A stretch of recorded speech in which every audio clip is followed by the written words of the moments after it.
Of course, in the artistic field, there is manipulation, but usually, if it's good manipulation, it's shown in such a way. So I think that's a kind of, if we can call it like that, a good use of that, because, well, it's a very general word.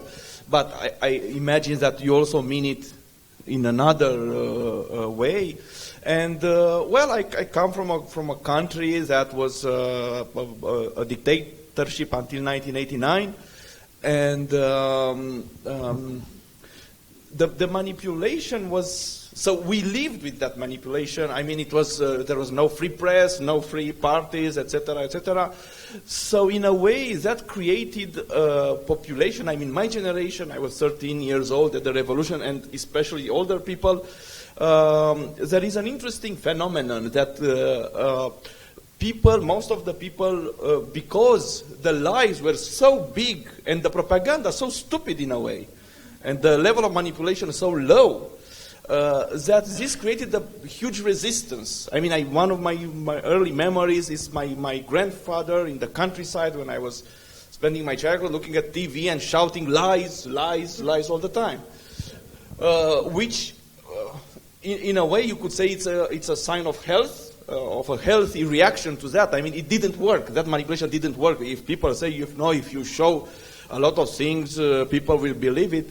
I'm sorry, I don't think it happens that way. I think it's a more mysterious way, and I'm not a psychologist or a specialist in that to say it. What I can say is that this kind of frame of mind of Romanians, of most of the Romanians, which was somehow inherited from the communist dictatorship time, created a kind of a very rich space, very rich field for propaganda, for how you call this, theories of conspiracy theories.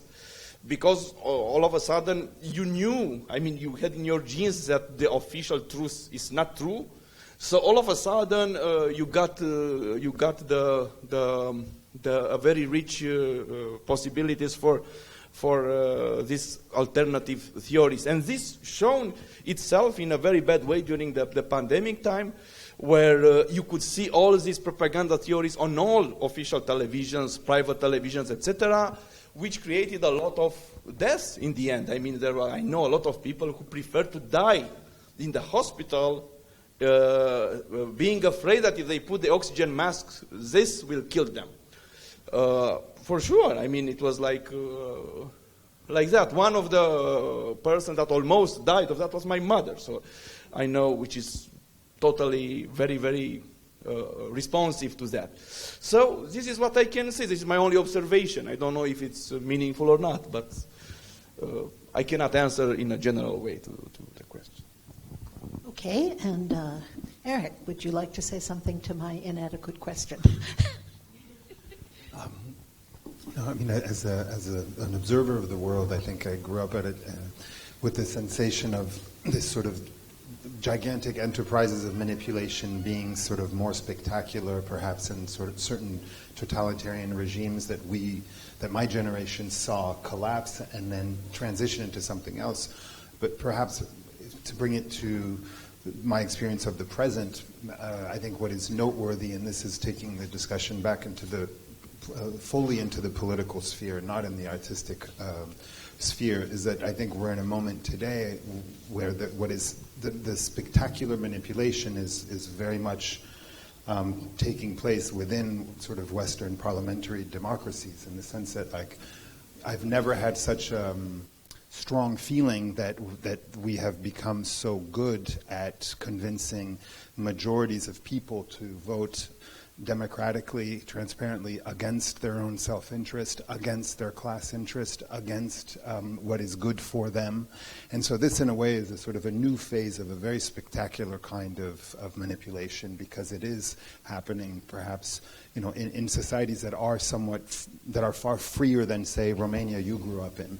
But that the impact is as spectacular. And so, no, I do think we are living in an age of exacerbated manipulation, because it's a manipulation that functions with more subtle forces and less sort of, it's not policemen beating on your door. It's just, the elections in November in the United States will be probably an example of a majority of people voting against what is objectively in their interest, and that's a spectacular thing.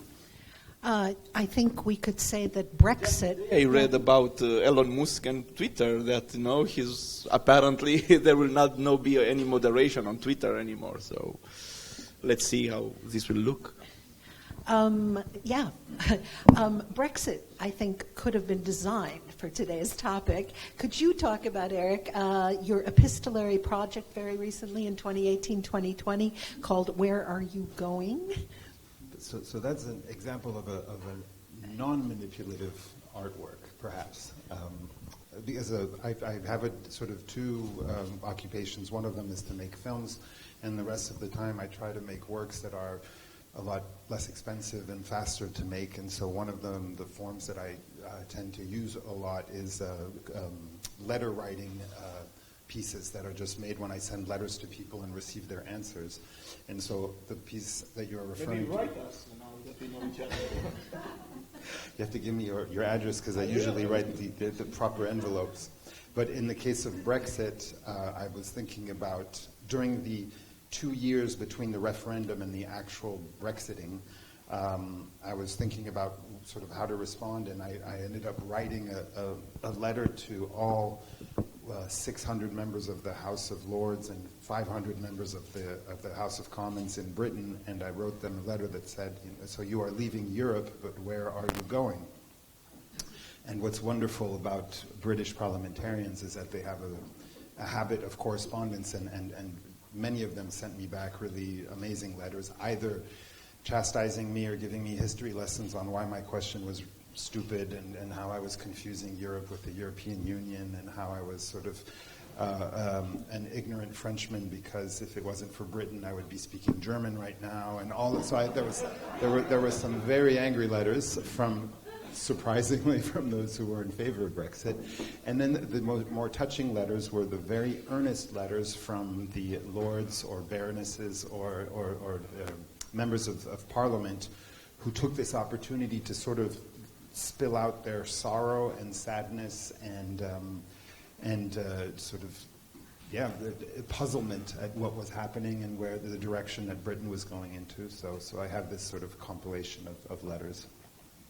You brought up, I being American, I didn't want to launch into the upcoming midterm elections in the U.S., but I think you described it very well as techniques being used to get people to vote against their own self-interest. And the Republican Party, the GOP, is so good at communicating fear and things that are just simply not true, and by hammering away at them, getting people to believe them. So it's not the kind of propaganda that Radu was talking about, and we have never had more sources of information readily available in human history.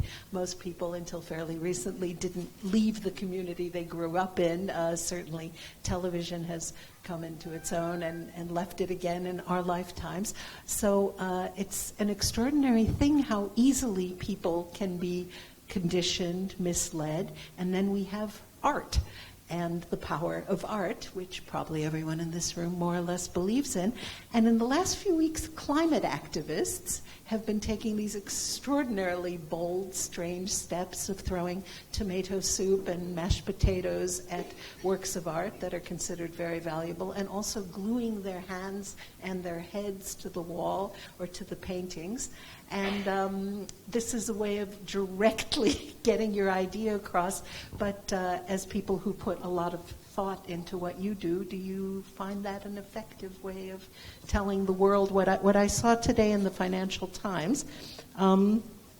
This very big headline says, "Brutal week for big tech as investors knock $550 billion off market valuations." So we would be led to believe that that's the most important thing. And then this tiny little paragraph here says that the UN has concluded that we're doomed and that climate change is happening at a faster pace than we expected, and that the temperature is going to go up in 2.6 degrees in the next 80 years.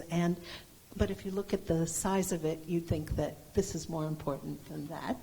So Well, I mean, I think my feeling is one of dismay with those particular actions for two reasons. One is that there is a disconnect between the subject of attack and the topic of attack.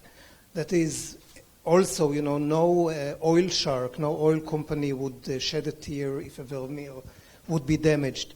And the second level that I find it offensive is that it's a bit patronizing to suppose that the other audience members are not aware of the upcoming climate holocaust, So I think that if you seriously want to be manipulative in a creative way, you need to try a bit harder, It's a bit childish and I'm afraid that the damage may actually happen. I mean, I know that there is, glass protection and all that, but there is a whole history of iconoclasm, of destroying art for good reasons. It's always good reasons. It's because God forbids icons, etc., etc. Iconoclasm was always justified, and I'm always against it. What I can add is that on my Facebook page, and I agree basically with Roee, but in the same time, at some point I was feeling, oh my God, I'm on the other side in a way, because all of a sudden I saw hundreds of comments on Romanians on Facebook saying this is unacceptable, these two beaches should be shot by the firing squad, how is it possible they destroy such a great painting? But I know these people, I know they would never go to see a painting in a museum. It's like if you touch the Romanian national poet Mihai Eminescu, even if you say something that, well, he's not a great poet or something, they will destroy you. They say, how is it possible to say something like that? But nobody reads him, I read him, and so I have something to say against him, but I read him. So I think it's the same in this case. Radu, you're on a life mission to make us hate Romanians, right? I mean, that's what... No, on the contrary, but just my Facebook page, I don't know on the others. Otherwise, if there's, because the first part of your question I think was more important, and you assumed that we believe in the power of art to change. And to be honest, I have a lot of doubts towards that, and I think it's too much pressure put on, not on art, but usually on narrative art, if it's films or literature. I mean, nobody asks a painter, did you paint this, sunflower to change the world? But they ask a filmmaker, and I think it's unfair, in a way. That's one thing. And on the other hand, I think that it's still... And that's why films are somehow more attacked than paintings. I mean, I did films related with the darker parts of Romanian history, and I was heavily attacked in the press, which made me very happy, because I felt it's something important if they attack it so much. But if somebody would make a poem about that, or a small political theater play, nobody would have the same reaction. So I still think that cinema...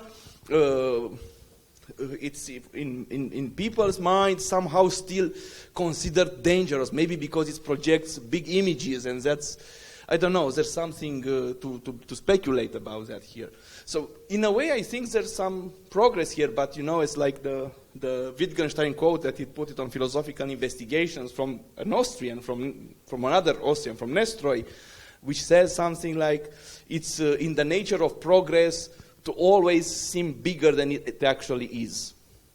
So if there is a progress, it's always much smaller than it seems. I think you're saying something important about the perceived power of film, because sometimes it's strictly commercial distraction, entertainment, and then all of a sudden, say if you're a filmmaker in Iran, it can, force you into exile or prison or what have you. So film is either incredibly influential and important, or it doesn't matter at all. Critics are either, their opinions are absolutely needed to get the word out about something, or critics are not to be listened to at all, because what do they know? So, it depends on the circumstances. I can say that the one time I was attacked, life threats and the discussion in the Israeli parliament, it was because of a project of paintings. It was called Live and Die Zeva Brown, and it was a narrative inviting you to become Hitler's lover. And at the time, I think the issue of Holocaust representation and discourse was such a risque topic in Israeli culture, which is based on instrumentalization of the role of the victim. So I think it has a lot to do with where politicians can gain something by attacking the art. You know, politicians and other people, not only with the medium, and I'm saying this because I don't see myself really as a filmmaker, but rather as someone who would, use different mediums for different stories and projects. But and it adds to your irony or doubt about the influence of art. When it is attacked, it is often because someone has an interest to attack it. Yeah. Anyhow. Eric, anything to add? So should I start gluing my hand on filmmakers? Hitting the wall with the head. So precious.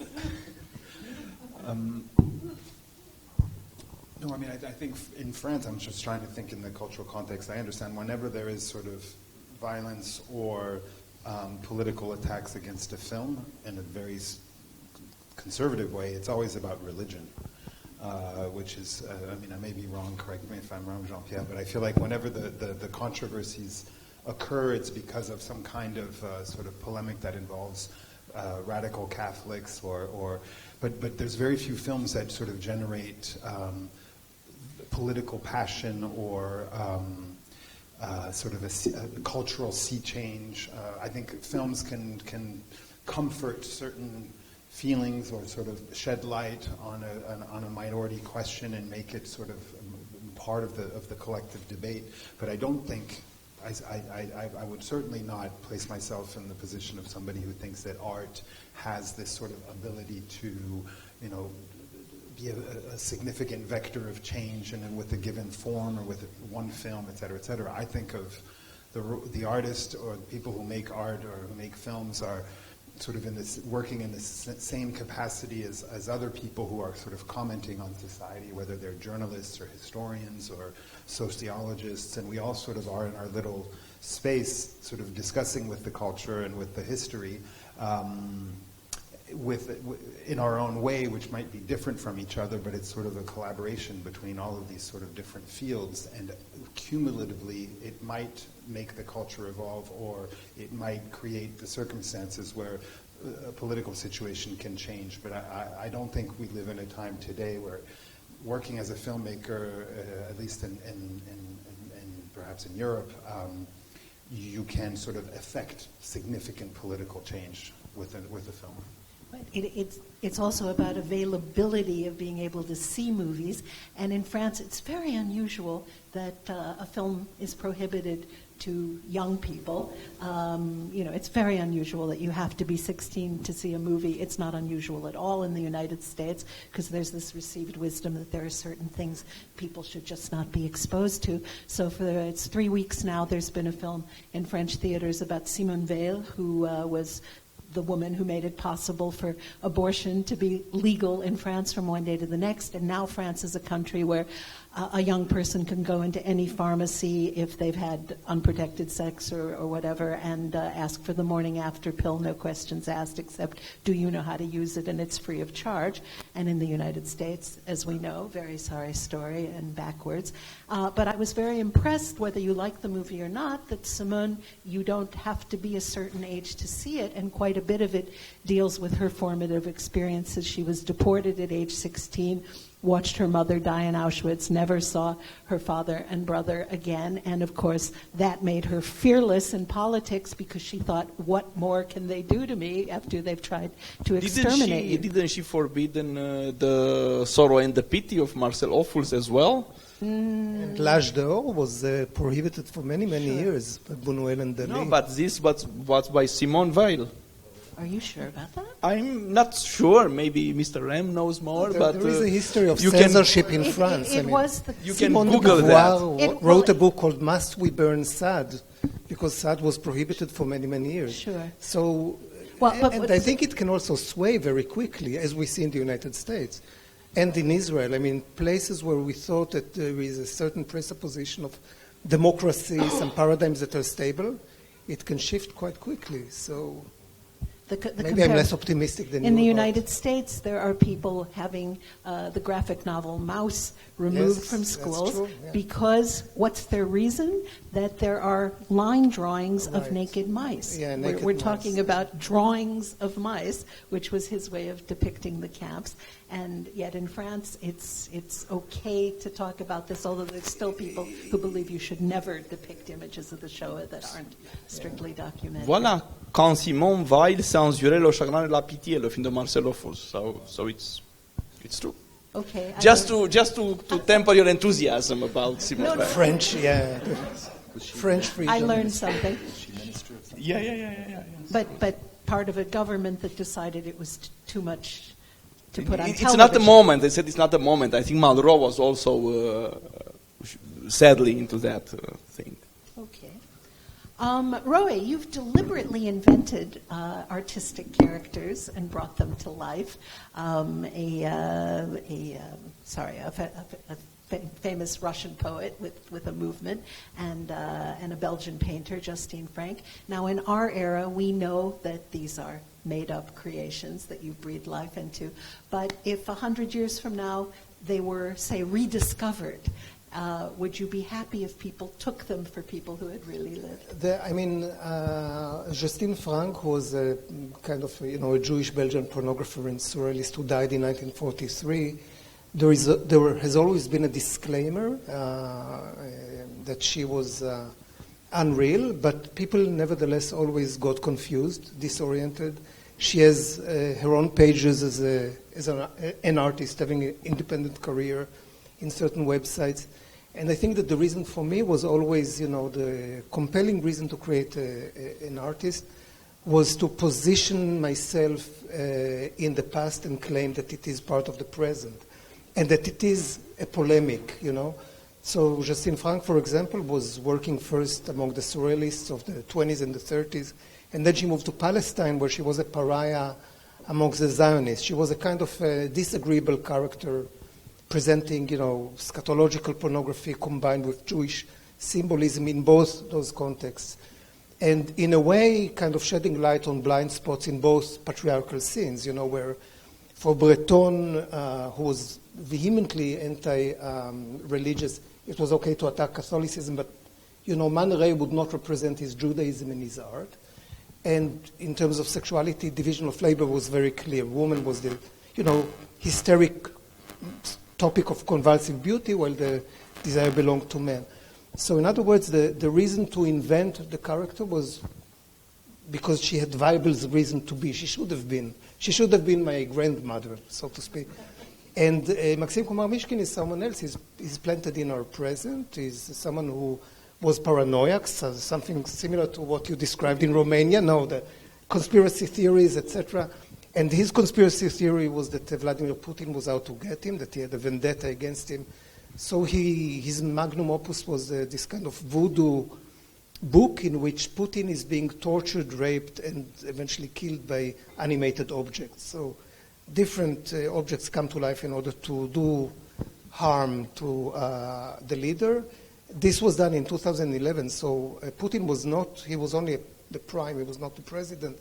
But the second part of the book is a kind of a play-by-play annotation that really dissects issues like post-Soviet power, financial transactions, also the history of Russian art. So many different, maybe even... No, but the question was much more interesting. I think you didn't get it really well, because she asked, what if people discover this years on and consider it documentary material? What I'm saying is that it's not really different very much to my understanding. I mean, it may be a speculative question.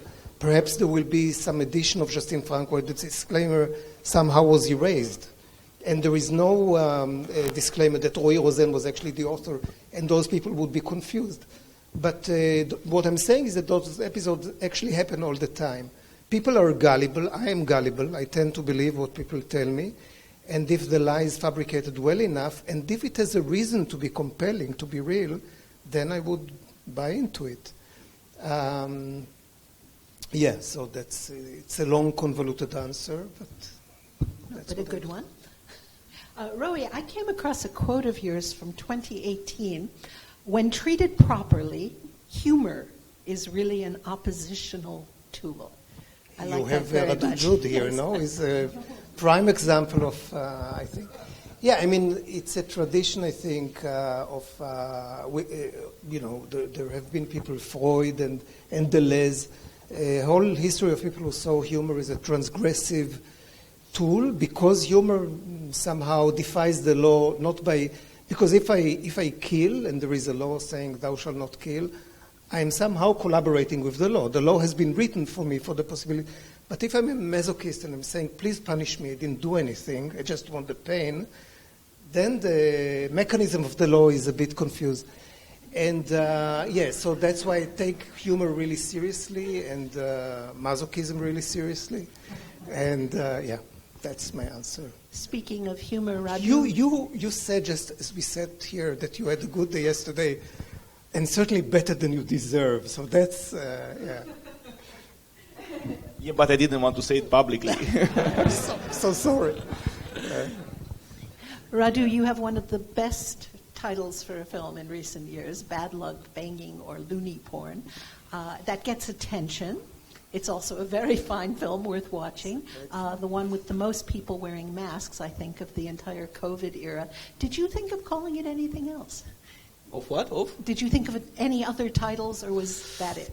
Oh, if we get to the title, actually it's a quite more complicated title in Romanian because it has some words which are the words in the English translation, but they are, which happens with every word, with many words in all the languages, they have a context which cannot be communicated. For instance, the word for banging or fucking or shagging, something like that, it's a word I used which is a gypsy origin word, a Roma original word, which makes, I use this title being aware that so-called people with, good taste would have problem to pronounce it.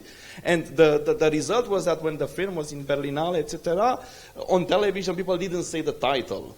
They just said the new film of Radu Jude is in Berlin or whatever, without saying it. So I played. And some critics that wrote reviews it was not one case, I say it because it was a few cases, by saying that they didn't know the word.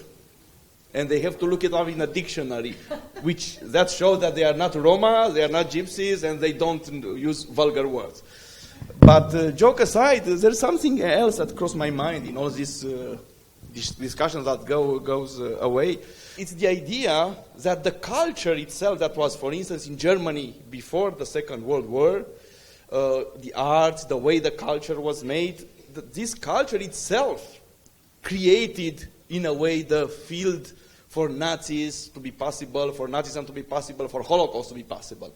And that you can find in Minima Moralia of Adorno when he speaks about the huge amount of police novels, which was quite new at the end of the 19th century, beginning of the 20th century, which he says that people get used with bodies being moved here and there, an enormous quantity of bodies if you number the police stories, etc. And this, he speculated, created the frame of mind that people get used with industrial killings of people. So I don't know.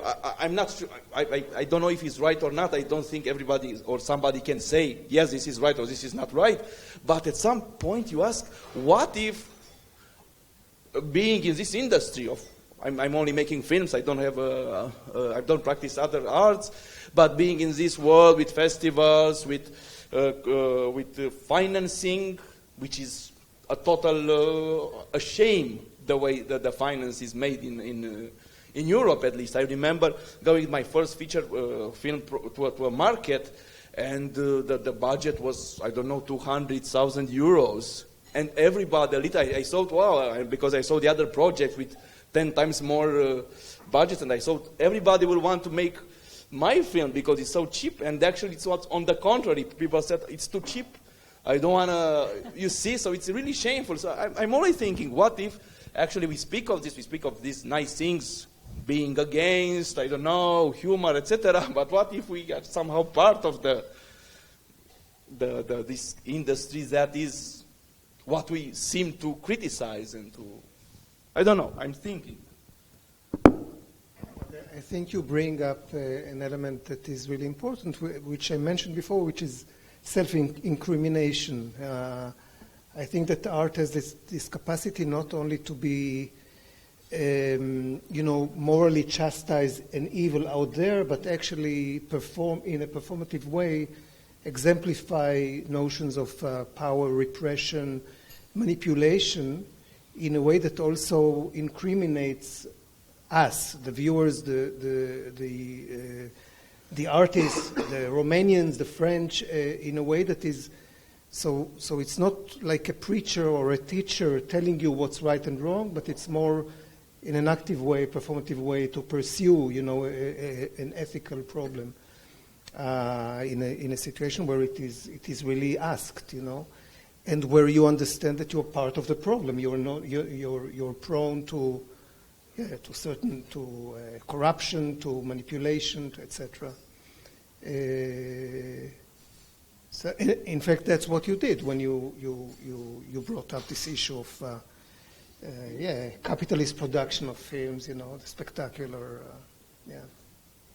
Well, we talk about in the United States, people don't talk about the films in awards season. They talk about how well the campaign has been designed to get people to vote for awards for the film. The film is almost irrelevant. I remember the same thing happening with Barack Obama. It wasn't his ideas, it wasn't his platform. It was that he ran, quote unquote, a brilliant campaign. So in the English-speaking world, we tend to admire the process whereby you get people to pay attention to something and assume it's good. And I still think that in Europe, it might be an overgeneralization, that people pay a little bit more attention to the thing itself than the campaign around the thing. Eric, what would you say? Hopefully, but less and less. I feel there's an Americanization of European media production as well. I think there's this sort of phenomenon that people whose job is to comment on the culture are fascinated by how the culture is produced, and we talk less about the matter than the packaging. No, I definitely feel that as well, in the sense that I think there is a problem with criticism in general. There certainly is a massive problem with art criticism in Europe right now, where there virtually isn't any. Art criticism is descriptive. It's not how it was perhaps several generations ago, or perhaps several decades ago, where it was a place of polemical discussion about the culture, about political ideas. Now it's descriptive, and even worse, it's about the market. That is, if you were to take 5 years worth of Le Monde or like a major newspaper, and you were to put all the articles up that have to do with the world of contemporary art, half of them would be talking about the marketplace and not the work. So I think there is this phenomenon as well. Anyone else on that? There has been an interesting short interview with Anselm Franke lately, translated to English in Influx, and he claims that there is a kind of a divide between market-based art and institutionally funded art, which has a kind of a critical horizon. My feeling is I was an art student in New York in the 80s and the 90s. We discussed in the same terms, this kind of frustration that things are market-based, they're about fetishism, they're not really about critical thinking, and feeling a sense of a divide. Maybe Anselm is right that it's even worse now, but it's a sentiment that I think is very much in the air, that there is a kind of a dichotomy. But in the same time, I'm thinking for cinema at least, if you look at TikTok, and I have a TikTok account, I don't post anything because I don't know how to make them. I'm not good at this culture, but I made it because of my teenage son. I wanted to control him, to see what he's up to. And it's no hope anyway. But to watch TikTok videos, sometimes it's really a fascinating experience, and they are sometimes, if I look from the perspective of my country at least, but not only, you see things in it which are much more humorous, or much more crazier than regular cinema. You see a kind of people which are not represented. For instance, a lot of peasants, a lot of people with psychological, a lot of marginal, so to speak, which do not really get into the front of the cameras, or not so many, or they are not considered authors. So I thought at some point, because we speak of manipulation and all these things, and the art which is in one or another, but sometimes it's amateur arts, which was always a kind, praised, at least in cinema, by somebody like Stan Brakhage, who has a wonderful essay called In Praise of Amateurs. And all of a sudden, if I'm honest with myself, I look at these TikTok videos. Well, most of them are not interesting, but some of them are so creative and so powerful in a way that I feel, not only me, but I feel cinema, even with somebody like Eric Baudelaire, who makes wonderful essays, and even with somebody like Roee, Rosen, which I don't know his other works with books and works of art, but in a way you feel like the cinema is one step back from the platform, because the platform is created, and even the montage thing. If you think of Eisenstein, etc., because I made this film on Eisenstein, but not because of that, is that if you scroll on TikTok, it's always, I don't know, much more interesting for what we speak. I can try to prove it to you. It's just opening it, you know. It's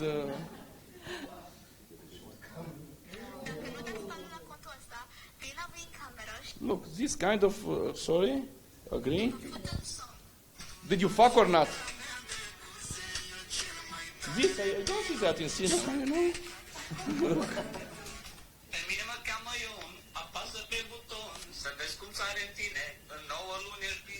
Well, I don't translate. You know? Sometimes it's fiction. This is a fictionalized thing, you know? And it's really...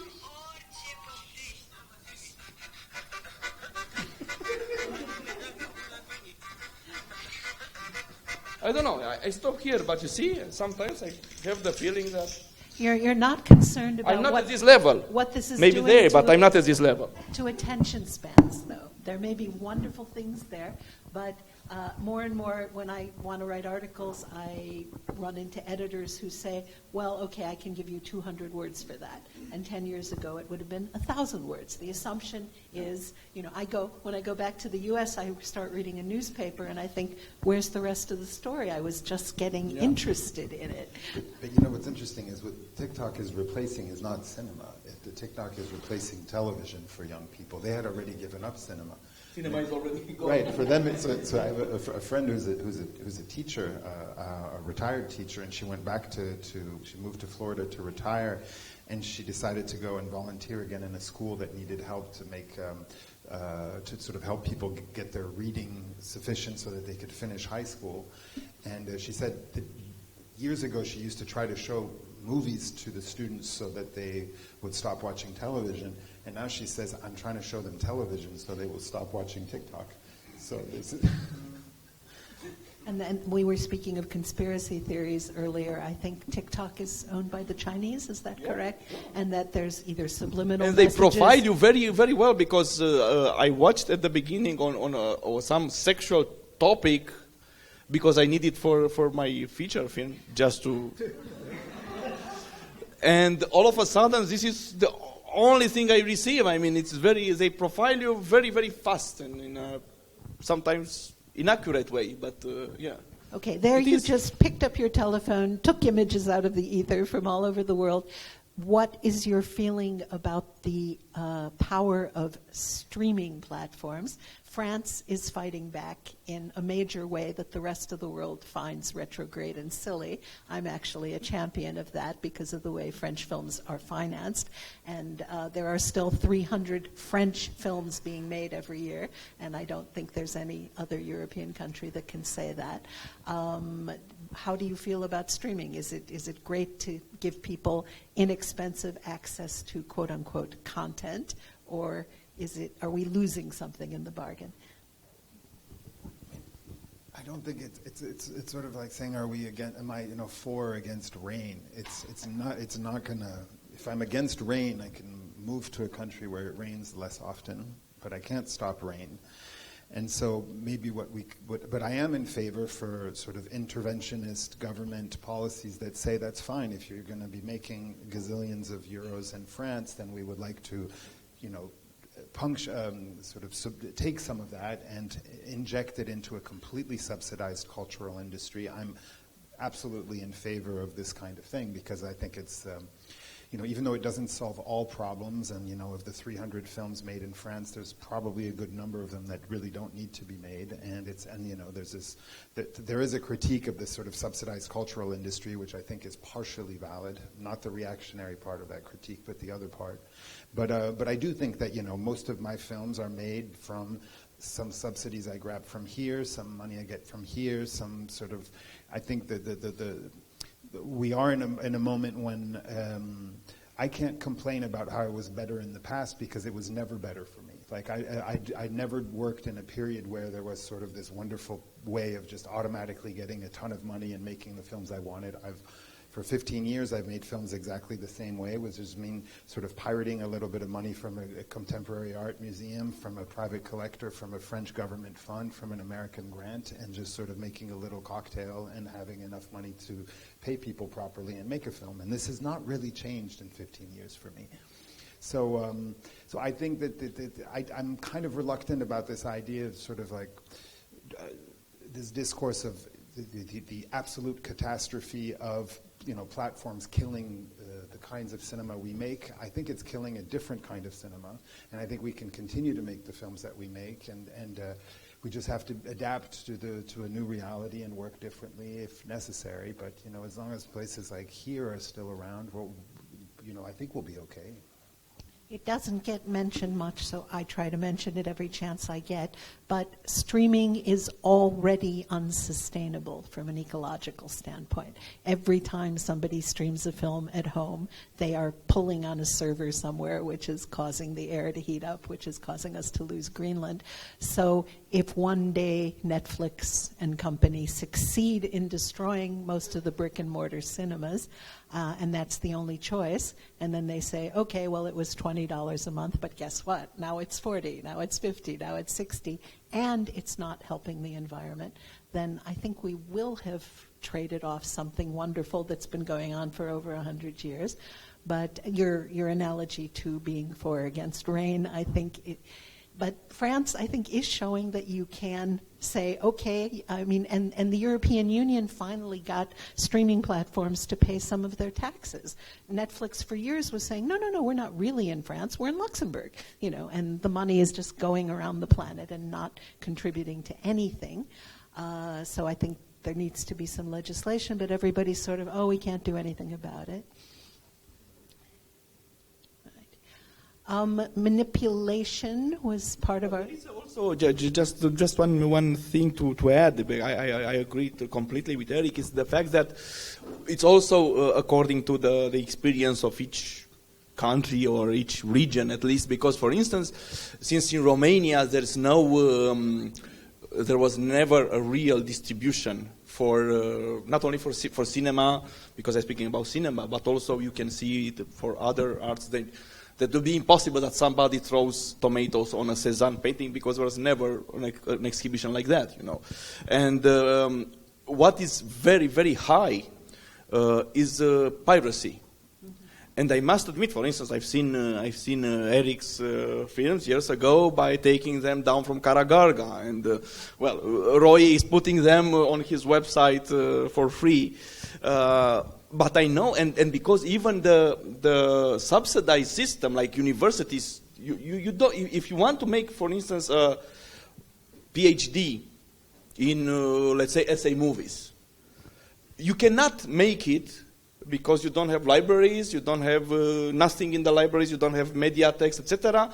So all these PhDs, I know, and there are some wonderful things being written, are only made because people download illegally films from Karagarga and books from Libgen. And that's it, and I do the same. So I don't need to look at the streaming platform because in 2 seconds I have it on my desktop from Karagarga, any movie I want. And I think of course that's People can speak about how it kills, the revenues, etc. And it's true, and it's happened in my films as well. My film, after it won the Golden Bear, it was pirated the second day, and even if in a stupid version, it's not even the final version, and all Romanians, I mean, it was, peer-to-peer, it was sent everywhere, and I knew it was like that because it had some things missing from it, and the reviews, even of professional critics, were not taking, of course, into consideration what was missing. So I knew that they saw the pirated version, but that's it. I mean, I deserved it because I downloaded thousands of things, But I see this, I don't know, as a kind of salvation for us, really. And I'm afraid whenever I open LibGen to download the book, which is, if it's an academic book, you know how much it costs? It's like 100 euros. If you sometimes, 100 euros for a book, that's insane. And it's usually a bad book anyway. Because I take it down and you take all these books from Amsterdam University Press, it's like with great titles like Artificial Intelligence and Cinema in the Future. I say, oh, that must be something great. And it's nothing. It could be 100 euros. It's, so for us, I'm in the favor of piracy, sorry. Okay. Today is your opportunity to control the narrative. What you say goes. So go ahead and manipulate us. Is there something you would like the world to believe about where you make your work or what you believe about the world? Tell us what that is.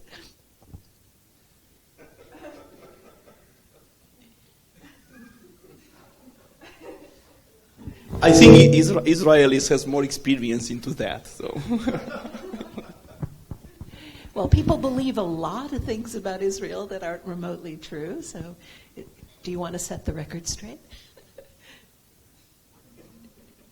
I really don't know how to respond. I have a question. That would be. Sure. Thank you for saving us for this. Because I was thinking in terms of manipulation, there's always two subjects. So one that manipulates and the other that receives it. And my question is, so if you plan on a project, on a film project, do you already? I'm gonna just continue speaking.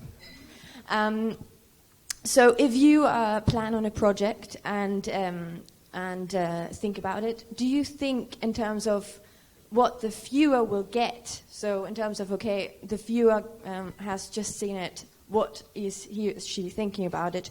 Or do you stay kind of within your own, subjectivity, and you don't think about the other, like the other, rather than, do you think... I always think about the other. I mean, I think not only that, I think that the film or the artwork changes according to the context. So, for instance, Live and Die as Eva Braun, which I described, is a totally different work in Poland than in Berlin, than in Jerusalem, which are all, locations of trauma. And not only that, there are different works when the survivors are still relatively young and 20 years later when most of them are gone. So it may be a dead work by then, or a dead letter, or a more aesthetic experience. So I think, it's a question of communication, and the communication has to take into account, I think, a lot of self-aggrandizing, narcissistic artists believe themselves to be sovereign, where I create this great thing that I do. But I think it's always about discourse, about dialogue and context, Okay. I think it can be a little bit of both, in the sense that I think you're absolutely right that a work exists because of how it's received. So in that sense, it is for others, because if the work is in a vacuum, it's not the same thing. And so obviously the way a work is received in a particular time and in a particular place matters tremendously. But it's also possible that you cannot possibly think about how it will be received because you don't know how to, or because you don't know the people in these places. And I don't think it's necessarily sort of an attribute of sort of megalomania of saying, this is the work, and I don't think about how people will receive it, because I think that in my own sort of I think, modest way, I don't think about how people will receive the film because I have no idea. And if it was, when I show a cut to maybe 2 or 3 people before the film is finished, and if I listen to my editor, Claire Atherton, I wouldn't even show it to 2 or 3 people. I have to sort of wrestle her to because for her, she's even more radical. She thinks it should never be shown. She doesn't even want to show it to the producer, and I think, and she's tense when we show these, even though, but I don't think it's about, I think for me it's important to show it to 2 or 3 people before it's finished because I'm always afraid that there's just something that I didn't think about that's like evident, that like, oh my God, I didn't even imagine that somebody could think of that way. So it's more as a foolproof. But I think there is also this way, because I think in a sense, and that's why I'm not entirely comfortable with this question of manipulation, because I think if you think of your artwork as a manipulation, it means that you've really thought about how people will perceive this artwork. So you're really thinking a lot about the reverse angle on the script, and I think that's dangerous to me because it starts to smell a lot or feel a lot like, this sort of proliferation of labs that sort of look at scripts and people discuss how scripts will be perceived, and so there's all this sort of thing that grows out of the possibility of how other people are going to see the story. And I think the more you do that, the more you can sort of also get lost, and the film can kind of evaporate from you. So I think there is this possibility of having a very sort of autistic sense of, this is the film I'm making, and I don't know how it will be received, and that's why the first few screenings are so fascinating and dangerous and scary and interesting, because I think the first time I start to know how people feel is the first time somebody asks the question after the first screening. You're absolutely right. I mean, I didn't mean to, I would say even more than that, there is the level of the unknown in what you do, like a little genie or ghost that appears and it's not even you who speak. So if I'm maybe allowed to be a bit mystified, but I grew up on a tradition that kind of venerated the great artist, and the great artist who produces something that is self-contained and immanent and offers a universal, never-changing truth. That was the tradition of Clement Greenberg, apropos American culture. So in that sense, I'm set polemically against that tradition. Of course, that what you can do is always limited and changing, and you don't know what it would be like, and yeah. But I also think that there is a level where recognizing that you're manipulative is the level where you're trying to do something that is emotive. So if are you trying to raise empathy to a character? For me, the most hideous genre was always the confession, because it's based, you're revealing something terrible about yourself, but first of all, you want to be loved. This is why, to me, the ultimate masochistic piece was to do my confessions, because so manipulation is always there if you risk the pathos of emotion and identification, and I do. I mean, I think that I'm trying to do work that has emotional resonance, like novels, like old traditional narrative cinema, etc. So in that sense, if you want to make someone laugh or you want to make someone feel queasy, you want to evoke emotion, you also need to know who it is. Who is the subject? Is it a child? Etc. I mean, that's what I meant. I absolutely did not mean that it's a full control. I'm more on the side of Eric here. What I would add about that is the fact that people, I mean, in my case, of course, I speak from a very subjective perspective. People assume that you know what the film will be like. For me, it's a process where most of the time I'm completely lost in it, that even if I think of an audience, I don't know actually what I'm doing in a way.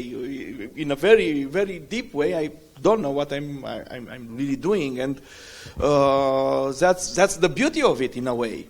If you knew already, I think, and I know filmmakers that make things that repeat the same formula over and over again, and I respect that. It's nothing to be against. But I don't know. That's one thing. The second is that to create something, whatever it is, I think it's a long process and it has many stages. And in some stages you might think of an audience, and in other stages it's impossible to think.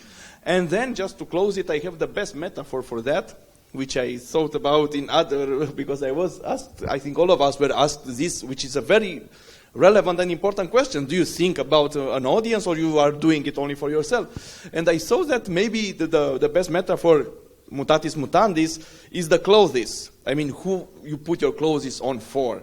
Because you put them for yourself, of course. You don't want to get cold, you don't want to appear naked, etc. But you also put it for the others. I mean, I put these black things because I thought that I will not look so fat as I am. So I thought about the audience in this case, but I also thought about me. And here on the clothes you find different degrees. Some people who are dressing only for the others, and some people who are dressing only for themselves. So I think it's the same kind of thing. I mean, this gentleman here with his cold jacket in the first row, you know, it's something else as the lady with the red heart on her, you see? So, yes. Okay, I don't even know what that message is, you know. So I'm the wrong audience for your T-shirt, you know. So if you find a better metaphor, I wait for it. So would you say the satisfaction you have as a filmmaker comes from a certain reaction, or where do you,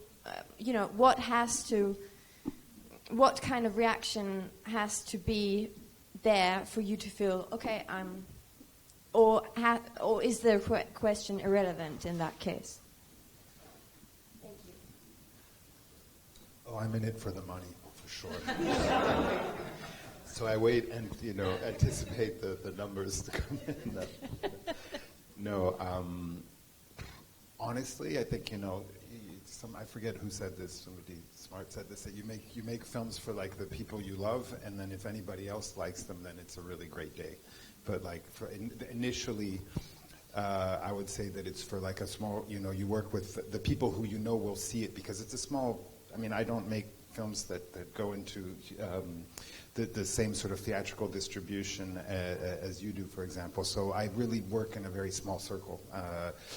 And so for me, this is, my audience. It's here, and it's in like a handful of other cities. So if after a screening like last night, there's 2 people that came to me and sort of talked about the film, and they were clearly moved by it. So that was wonderful. That was a great time. That was conversations with these 2 people.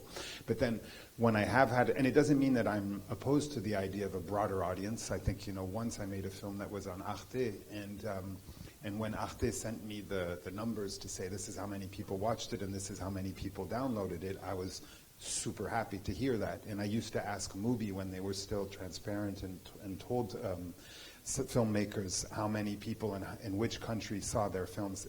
That was fantastic, and unfortunately it's over. But you used to get a report that said 3 people in Argentina, 17 people in Turkey, 2 people in Fiji Islands, and that was, it felt very, very personal. So, I don't know. I fully identify with the emotional impact of people approaching you and speaking about the work. This is always very, very moving. And I feel there is a pathology of artists. I don't consider myself a filmmaker at all. I'm more of an artist because I'm not a professional filmmaker. And there is always a feeling of dissatisfaction. Apropos narcissism, because I'm a hybrid, I write and I paint and I make films, so somehow I always lose. The film is not being received as a film. The painting is suspected for telling stories. The literature is not treated as literature, but rather as catalogs. So I always have reason to complain, Yeah. There is a text of Godard in introduction to a book to a real history of cinema or something like that. I don't know the title. I think I read it in French. And at some point he said that, he had a lot of success at the beginning of his career with À bout de souffle and maybe Vivre sa vie, I don't know. And then he made Les Carabiniers in 63, I think. And in the first weekend, or I don't know, he had 17 viewers, 17 people. And Godard all of a sudden said, actually when thinking about the 500,000 that's so breathless, that was less interesting than who the hell were the 17 guys who were to see this film. I would have liked to go and meet these 17 because there must be something why they went, So but of course you do the things in order to have a reaction, and sometimes, and I think this is a kind of acquired taste. It's like wine, or like cigarettes. You have to. When I used to smoke, started like everybody when I was early teenage years, and I didn't like it at the beginning. Of course, it was just a gesture, just to do it. And then it's an acquired taste, so I think it's another acquired taste to see people being against the film and to receive a real kind of pervert pleasure out of that. I got to this level a little bit, and it feels great. In your work, it's part of the agenda, no? I mean, to be critical, to be. You often speak about the fact that you're provocative in the context of Romanian You cannot be culture. provocative. That's something we know from Breton that you mentioned before, and Buñuel tells this anecdote in his autobiography that after the war he met with Breton, and Breton cried with tears in front of him and saying, after the war, after the Holocaust, after what happened, how can we be provocative anymore? And he said, you cannot. And I believe in a way he's right. I mean, look what happens now in Ukraine, and how can you be provocative? I don't know. You feel that provocation works in a stable society, in a peaceful society. I don't know. I think that Breton was right, maybe. I don't know. What do you think of that? Well, when you spoke, I thought again of Adorno saying how you cannot write poetry and you cannot philosophize after the Holocaust because of this feeling of what he called the civilizational rupture. And I think it was a moment in which people felt that the molds by which we think had completely changed. But I also think that amnesia works. So whatever, and I also hinted towards that when I spoke about, the survivors dying. Things seem to be unprecedented, and also apropos fascism rising up now in European countries as well as in the States. It seems to us unprecedented, but in fact, not only would it happen, it would then perhaps be forgotten.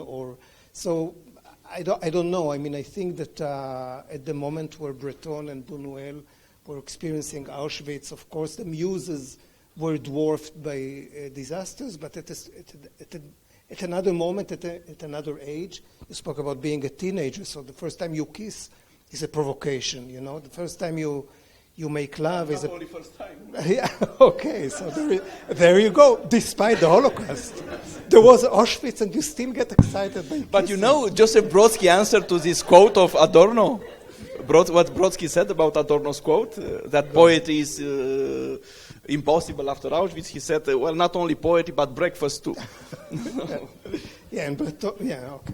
Before you brought up Godard, I was actually thinking about something I heard him say about 30 years ago at a press conference at the Cannes Film Festival. He said that the biggest surprise to him as a filmmaker was that it was possible to make a living doing something that maybe a maximum of 100,000 people on the entire planet might understand. And he said the second strangest thing was that people would come up to him and tell him what something meant in a film he'd made. And he'd say, thank you, that's a very interesting interpretation, but I have to say you're completely mistaken. That was the furthest thing from my mind. And the person would rankle and say, but I have a PhD in film studies, to a man who did not study film, but lived and breathed it. So He was from a banker's family. Yes, well, that helps. Well, I've enjoyed listening to everyone enormously. Thank you so much for your insights. Thank you for being such an attentive audience. And this is a topic we could go on about, I think, for a while, perhaps with different questions phrased differently. But thank you for your answers.